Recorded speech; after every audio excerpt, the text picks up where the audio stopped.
Hi, and welcome to this week's episode hosted by Gray and Mark Law of St John's Health and Fitness and Mark Elm of Leeds Beckett University, where we take training theory and science onto the gym floor. Hey up everybody, welcome back to another episode of the Yorkshire Fitness Podcast. I'm Gray, as usual, so today we're joined with me, Gray, and Mark, as usual, and we are now joined by our guest, a special guest. Obviously, we love having guests, don't we? We get a little bit excited, as you can probably tell just by my intro there. We've really enjoyed it over the past, so Amy, I don't know whether you know, we had Dr. Nikki on. We've had a few guests in time, so we've got a new guest for us today. It's Dr. Amy. I nearly called you Dr. Nikki again there. You can tell you're nervous today. You're all over the place. I know. I always am when we've got a guest. I always feel a little bit of added pressure. Did you do some nasal breathing to calm down? Amy, thanks for coming on. Thanks for joining us. I'll just go a little bit of a brief. Well, no, I won't. I don't need to really, do I? We're going to say we'll just discuss what we're going to talk about anyways. We'll pass you on and we'll have a little chat with Amy. So Amy, do you want to just introduce yourself as well and just cover the kind of base of this podcast? Absolutely. Hi everybody. Thanks for inviting me on. And you're right. I obviously know Dr. Nikki Williams, who's been on the podcast before. I work with her, and that's how we've been introduced. And so I have been a doctor for over 20 years now, and I work here in West Yorkshire. And I've developed an interest in lifestyle medicine, which I think is what we're keen to talk about today. And that has led me naturally on to coaching, because it's okay.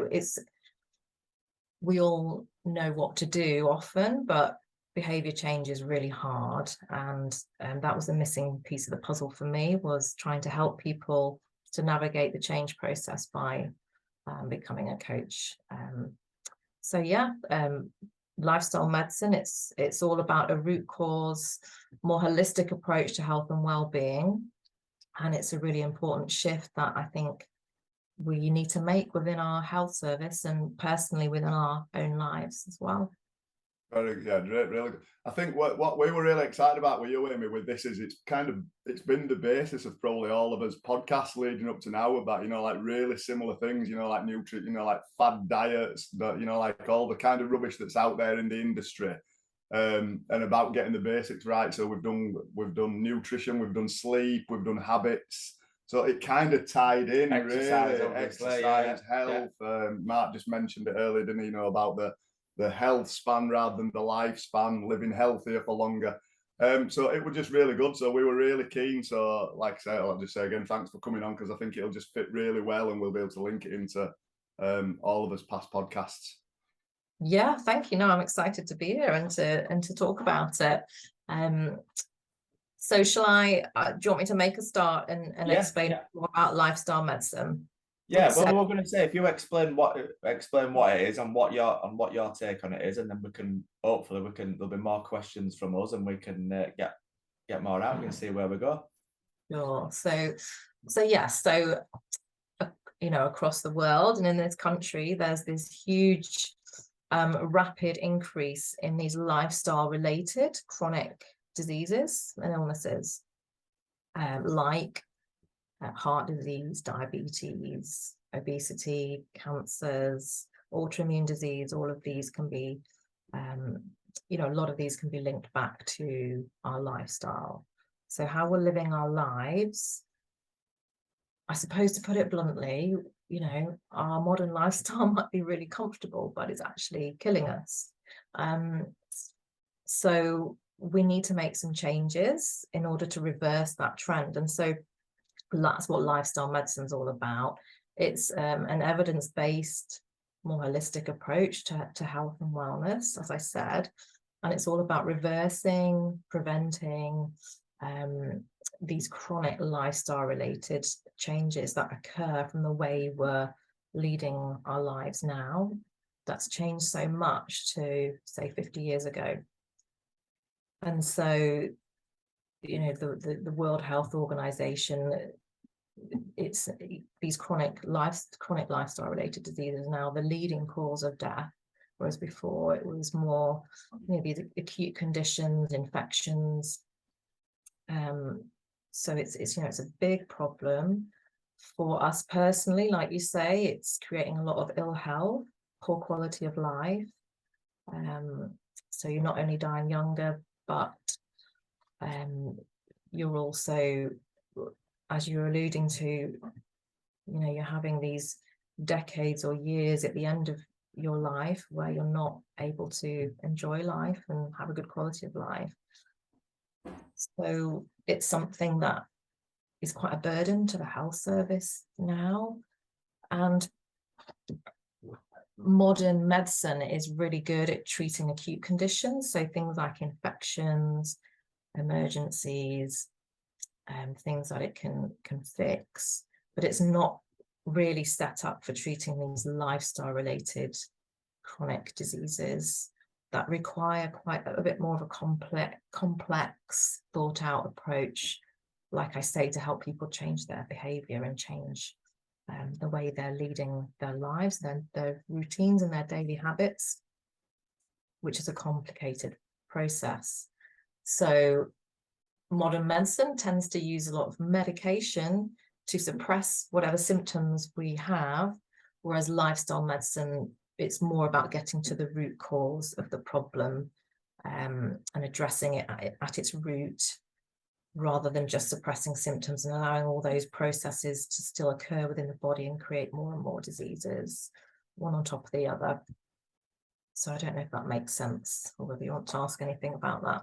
It makes perfect sense. Yeah. One thing I want to ask you, Amy, do you get the sense, do you get the impression with a lot of your patients that they are happy once they have, like, kind of, let's say, blood pressure problem? Do you get the impression that once people, or the majority, once they are on their medication and the blood pressure has stabilized a little bit, that they are just happy taking the medication, but they're not actually that bothered about trying to change how they live, which is the reason that they've got high blood pressure in the first place? Yeah, it's a difficult one. I think it depends on how much they've been, how much the role of lifestyle has been explained to them, and how much of an understanding they have about the impact of their lifestyle on their health. And the short amount of time that we spend with patients isn't really set up for us to necessarily spend enough time talking to them about that aspect. But yes, I think a lot of people struggle to change their lifestyle, and so it's much easier to take the tablet, lower the blood pressure, feel okay, I'm not stressed now, I'm not worried about my health because my blood pressure's under control. That's good, keep taking the tablets. But you're right, the underlying cause, which may not always, but most of the time, lifestyle is linked to blood pressure, is still going on within your body. So all of those systems that are out of kilter, out of balance, are still out of balance. You've not addressed that problem. And so then, high blood pressure, although it's controlled, you might then end up with, pre-diabetes or some other lifestyle related condition because you've not addressed the root cause. Yeah.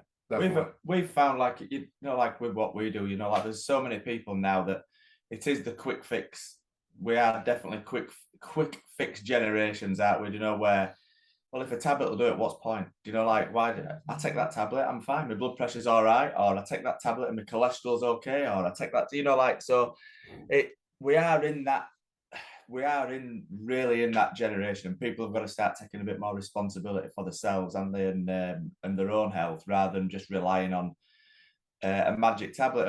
And it's said a lot now with people, if they always say if there were a tablet that could do what exercise and nutrition and sleep could do for you, if one tablet could do all that, people would take it straight away. But because it requires a little bit of effort and a little bit of discipline, maybe, and change in the life, that they can't go out all the time, they can't drink as much as what they thought, they can't eat takeaways, or they can't have, then it's a little bit, there's more of a barrier there, isn't there? And this, when we've done on the habits book, the harder it is to do something, the less likely you are to do it. And and it's really simple. I'm just going to totally go off it on a similar thing. Our accounts, right? We've always done it on Excel. This is really boring, this now, but you've got to open laptop to go on it. We've gone onto some software that you can keep up to date on your phone. We are bang up to date daily on it now because it's so easy to just boom and click it on, and it's that, you know, you go for the easiest path, and if it's easy, you'll do it. We talked before, Mark, didn't we, about unplugging TV. If you'd want to stop yourself watching TV on a night, you can get up and plug it back in. But if you've got to, you just think, oh, I'll leave it. You know, like, so it's but yeah, but it's all these things in it, and for a lot of people, it's overwhelming, in it, and it's taking one step at a time. People want it now, whereas it's going through a bit of a process, and people getting, like you say, it's coaching people into that process to try and get them to where they need to be on the lifestyle. So yeah. So where do you start then, Amy? What are your thoughts? What do you look at when you're dealing with patients, I suppose, and if it's your own coaching business? Well, I think it's really important with patients, or, you know, with anyone who's coming in with one of these lifestyle related health conditions, just to make them aware that it is often related to our lifestyle, the way we're leading our lives, that's creating this problem. And sometimes people aren't aware of the connection. So just having some awareness there, I think, is really important. For example, you know, psoriasis, eczema often can be related to you know, dietary issues and stress and how much alcohol you take. And so there's so many links between what happens on the outside and what we're putting in to our bodies and doing on the inside. And I tend to think there are these non-negotiables to do with our lifestyle. So I always sort of say, you know, you can't outsmart your biology. And what you're talking about is, you know, taking a pill. People happily take a pill to exercising and eating well. It's never going to work because, for example, our gut health is vital and a central piece of the puzzle for our health and wellness. And it needs fiber, it needs whole foods, and it needs fiber to work, to function. And you cannot change that. That's millions of years of evolution. And, you know, our human bodies, we're an animal, have certain non-negotiables. You know, we're the only animal on the planet that actively withholds sleep. You know, we do all these things, but we have these non-negotiables for our health to keep our systems in balance, like, you know, the 4 pillars of our lifestyle. If we can split them into these 4 pillars of sleep, of nutrition and gut health, of stress and movement, if you keep all of those ticking over, then, you know, you've met those non-negotiables, and then you will have energy. You won't have these chronic lifestyle related issues, or if you have them, you can often reverse out of them. So I think awareness that it is possible, giving people hope, bringing in that connection to what's happening with the symptoms and what they're coming to you with, and their lifestyle is the first important step. And I think non-judgment is a big thing. I think we're all very judgmental. It's normal to be that way, but I think we often judge ourselves and judge others. And there's this massive part of the puzzle, really, which is accepting yourself, accepting, not judging, being kind to yourself, and then it's much easier to change. I've gone off a tangent a bit there. No, that's fine. Yeah, it's great. I'm just listening to that there. You mentioned like sleep and then gut health and movement and stress. And as you're talking there, I'm just thinking they're all quite interconnected, aren't they? They're not individual pillars, they all interfere with each other. So stress would affect gut health, that would interfere with sleep and then mood. So because they're so interconnected, where would you typically find those easy wins? Where would you start? Somebody's listening to this going, I've got everything you just mentioned, they're either on its way or I've got it now. where would you start somebody? What's the kind of easiest way into to kind of get into the lifestyle as medicine approach?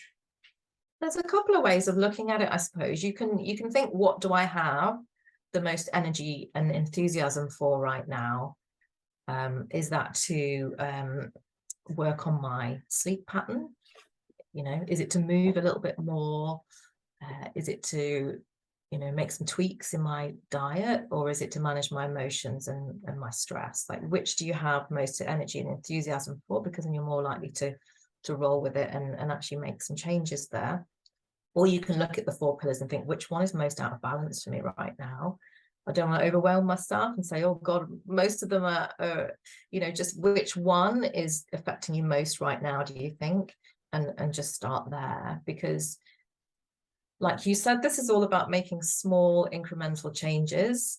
I see this as a life's work, really. It's your lifestyle, it's your journey. It's not a quick fix. But actually, we know, James Clear in his Atomic Habits book, he says if you make 1% change every day, then by the end of the year, it's 37%. You've changed, improved by. And if you do that every year, imagine the amazing changes you'd see in your body, your health, and all the ripple effect of that in your business, relationships, work, everything. So it's about your mindset, thinking slow and steady wins the race, and looking at which pillar's out of balance the most, or which you've got most energy to work at, I would say. Yeah, that makes sense. Yeah, totally makes sense. Because like you say, I mean, because if people start moving more, they tend to be a little bit less stressed. They tend to sleep a little bit better. They will probably eat a little. You know what I mean? It does affect over. If they work on the sleep, they've got more energy to exercise, make better choices with food. We've talked about that before. Your stress levels will be lower because you've slept better. So they are all massively interconnected, and having a look at it from that as a whole it's really good. Like I say, it's all the things that we have covered, and that's what's really interesting, and it's nice when you're talking to other people who think on the same level as you, rather than saying go and try and lose as much weight as you can in 6 weeks, and then they go, there, we've done it, and then they pile it all back on again. And it's just not sustainable, and that's what we want, and that's what I really want for people, is this sustainable change, so that they feel, year on year, they don't have the same New Year's resolutions, because they've made progress in that area of their life, and they're just continuing to make progress. And you're right, they're all completely interconnected. They all affect each other, and that's because all of the 4 pillars on your lifestyle creates changes in the systems within your body. And so all 4 pillars of health, of your lifestyle, can alter things like your epigenetics. So your epigenetics, we all think our genes, they're passed down, we're born with them, which is true. We can't change our genetic code, but actually we know now that our lifestyle can switch these genes on or off. And so all 4 pillars can change the way your genes express themselves, whether that's towards more health or more disease, which is a massive, massive area of scientific research and things at the moment. All 4 pillars affect your microbiome and your gut health, all those trillions of bacteria and things in your gut that connect with and talk to your immune system and all these other parts of your body. It's all interconnected, and so it can only require quite small changes for big effect within the body and how you feel. I think that what you just said there, Amy, about the genetic thing, not being able to change your genetics, you hear people talking about that. You actually, like the parents, like probably on both ends of the spectrum. Oh, my mum and dad, my parents, like they lived till they were 90 and they smoked like a chimney. I'll be all right, and they kind of think I'll be fine. I don't need to worry about my health. On the other hand, there's people who might say, I lost a parent when they were really young to a heart, something that they think is in the kind of just don't worry about the life because they think, well, I'm going to go early anyway. It's madness how some think, like what gets into people's heads. That's quite a big one, is that the genetic one? I didn't know that. That's very interesting. Have you seen the book Sports Gene? I forget who wrote it, but there's really kind of phrase there that I always stuck with me. Like, genetics loads the gun, but it's your lifestyle that fires the bullet. That's right. I was just about to say, it's like genetics loads the gun, lifestyle pulls the trigger. Everybody always says that in the health world, and it's the wellness sphere, and it's very true. And it's due to epigenetics. So you're quite right in linking that together. And I think what you're saying about family history, there's no getting away from genetics and family history, but probably what's more powerful is the environment, actually. So if we copy and imitate the habits of the close, the powerful, and the many, that's another James Clear quote, isn't it? And so who you surround yourself with has a massive impact on your health habits. If my closest friends go out drinking 4 times a week, I'm much more likely to do that, as well. So with your family, you have such close connections and you spend so much time with them growing up that you often develop the same habits and the same beliefs about exercise or food. That you have the same skill sets of managing your emotions, and so actually your environment is probably we know it's a much bigger precursor for your health than your genetics. So who you surround yourself with, where and what you surround yourself with is really, really important. I mean, I know that I can't have in the house lots of chocolate or biscuits because I will just eat them all. It's all, so I know to try and manage my environment so that I set myself up for success. And that's probably where you have the power. And people do sometimes give up that power, I think, by assuming genetics hold all the answers. But in truth, it's your environment that's the bigger impact. Brilliant. I love that. That's very good. Yeah. It is perfect. It's It is all just like what we've talked about in a lot of ways, but it's really good when you've got a doctor, like coming a proper doctor. Yeah. Mark's a pretend doctor. He gets a PhD and he thinks that's all. You know what I mean? It's like a PhD in like balancing on one leg or So we've actually got the definitely backing of a proper doctor. And you know what though? But the other side of it as well, because I do think as much as and I think you said it as well. So I mean, I'm not knocking doctors as a whole, but they get so little time with patients. The easiest thing to do is prescribe rather than spend time with a patient and go through all the things that we're talking about. It's a GP, what you're talking, what do you get now? 5 minutes?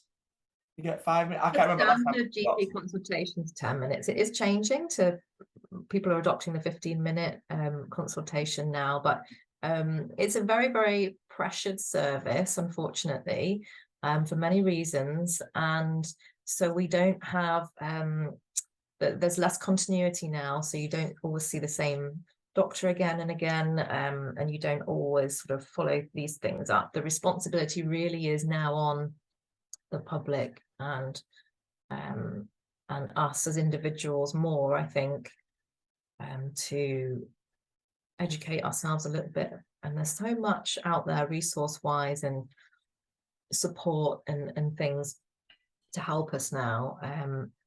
But yes, there are time limitations.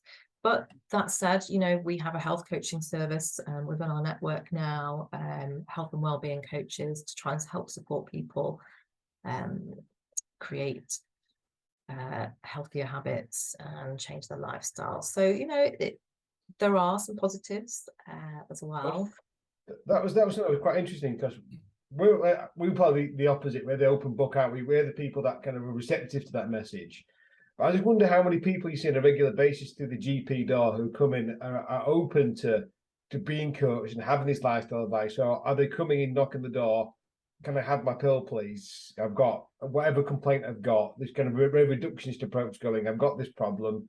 Give me this pill. That pill solves that problem, and we're all happy. I can be out of here in 5 minutes.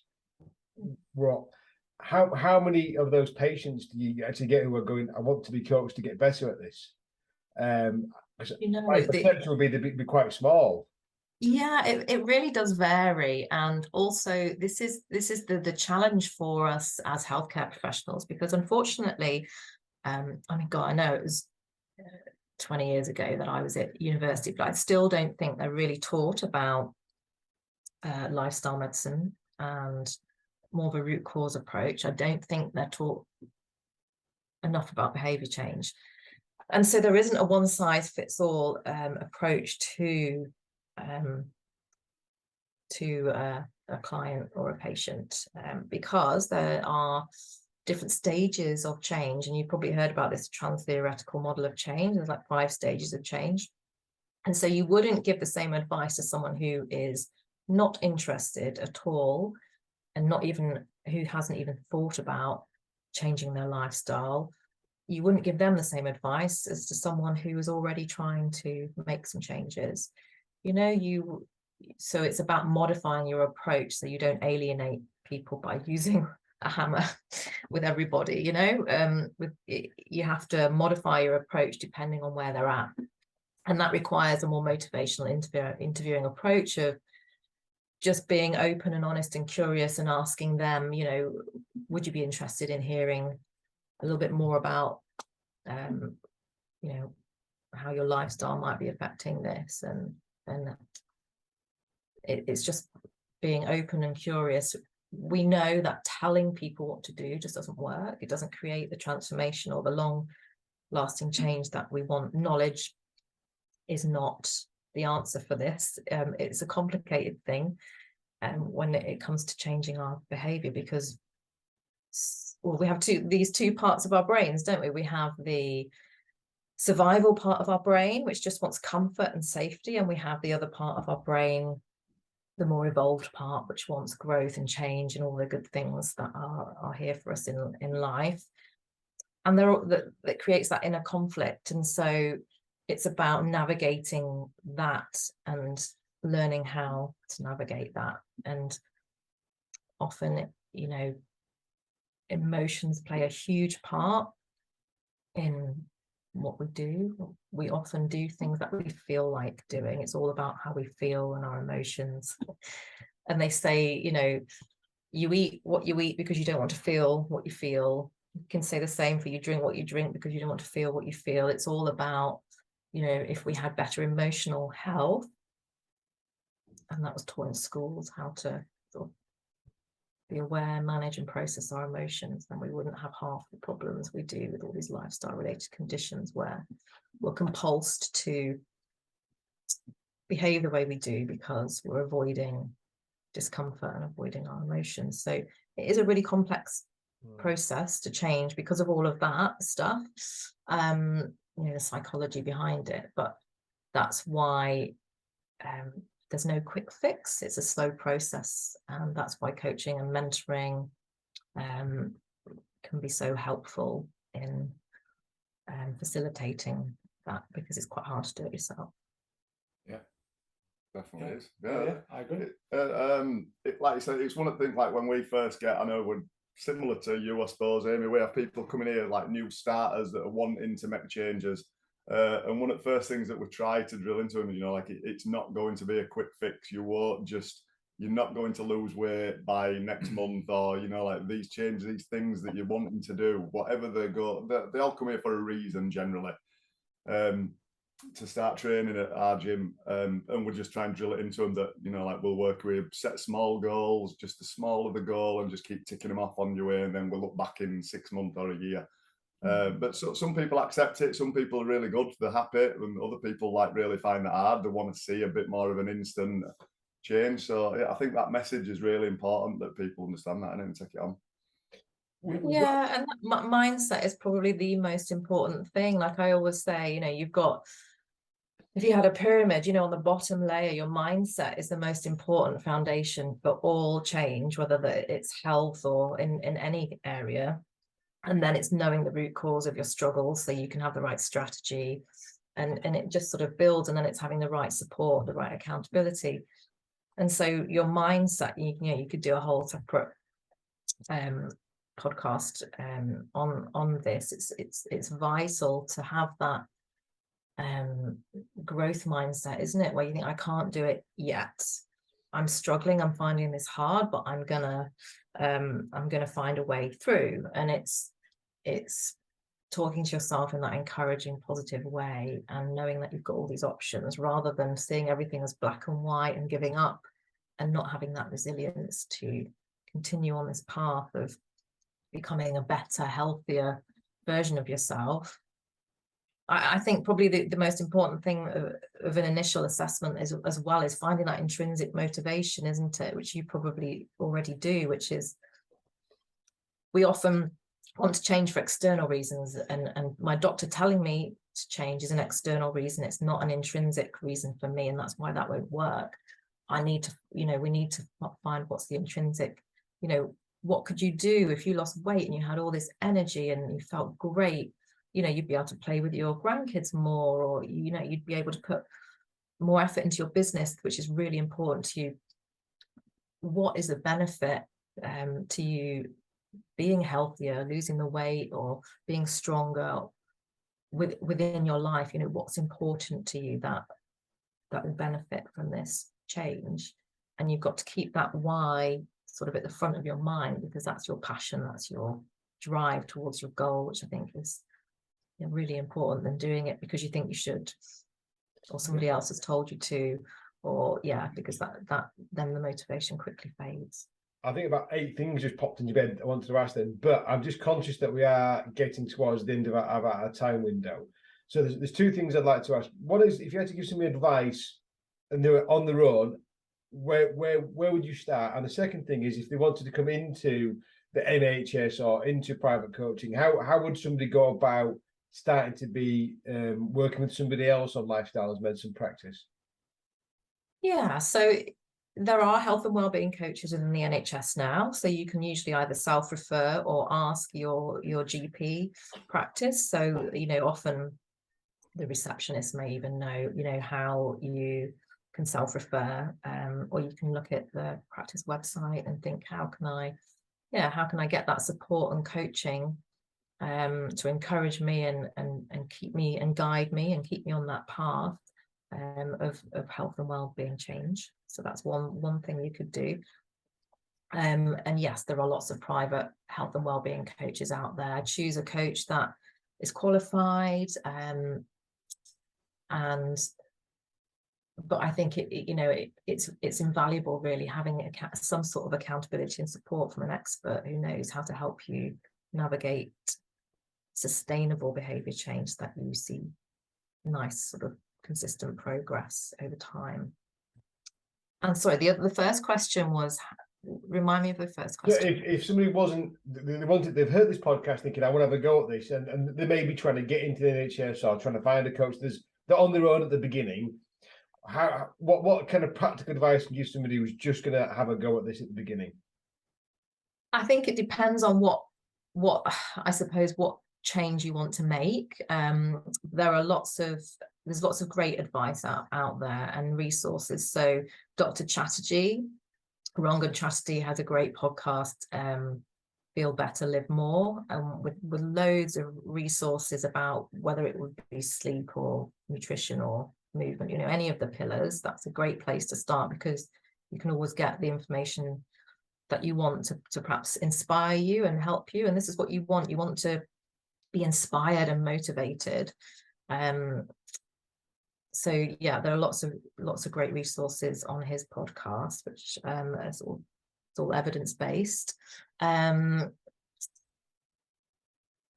think balancing your blood sugar is probably a great place for all of us to start. And you can look at the Glucose Goddess. She's on Instagram, Facebook, and has a couple of books. One's The Glucose Revolution. So that is a massive underlying root cause of why a lot of people are perhaps overweight or tired, is that our blood sugar balance is really, really poor. So that's a great basis. So I think it's just, looking at which pillar you'd like to choose to work on. Also maybe think about your mindset and start looking at there's so many different podcasts out there, so much in the way of resources. But if you start with Dr. Chatterjee's, then you'll probably find other people from there to look at. And I'm always happy for people to reach out for me. I'm on Instagram, Facebook, but for help and for resources as well. And we'll make sure that we get those and we'll put them on the show notes so people. Yeah, I'll send you some links to things. Yeah. I think we just really scratched the surface, haven't we, today, really? I mean, I know there's about 1,000 things that popped in my head as we were talking there that I can go on about, but I won't. But I think number one, it's supporting everything that we're saying. I think if we summarise, you know what I mean, like everything's important. Then all 4 pillars are important. No one is there's no one that's more important than another, because that's the why the pillars, I suppose. You take one away and we all fall down, don't we? So good, that wasn't it? Good, man. Very good. I think probably the one that we all avoid the most is managing our emotional health, because we're not really taught how to do it culturally. We're all a bit shut down in that respect, and it's the one we avoid the most. I think is learning how to manage the full spectrum of human emotions. We're not supposed to be happy all the time. Those feelings of sadness or guilt or shame or disappointment or frustration.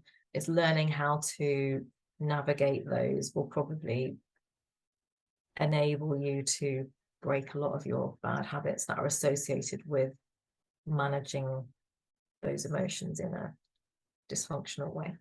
Yeah, that makes sense. That's I think we can all relate to that a little bit. Yeah. Oh yeah. So thanks very much, Amy, for coming on and sharing all that. That's been brilliant. Like Elm just said, I think we could we've just feel like it's probably we could, if there's anything that like people listen, if there's other things, and it could be worth having another go one time. I know it's not, you're busy, we're busy, but we can if we can sort out another one time, we'll focus in on one particular area, maybe on making behaviour change in that area, tips and advice on them things. Then if we can do that, then we'll do that. Yeah, great stuff. Yeah, absolutely. So thanks again, Amy. Yeah, thanks, Amy. Really appreciate that. If you have listened, I hope you've enjoyed that. And like we've just said, if you've got any questions, drop us a message and we'll get back in touch with you. Brilliant. Thank you for listening to today's episode. If you liked the episode, we'd like you to share with us that on YouTube, Instagram and Twitter. You can listen again on Spotify and Apple Podcasts. Please leave us a rating and a review, and any comments would be more than appreciated. And hopefully you'll tune back next time for our next episode.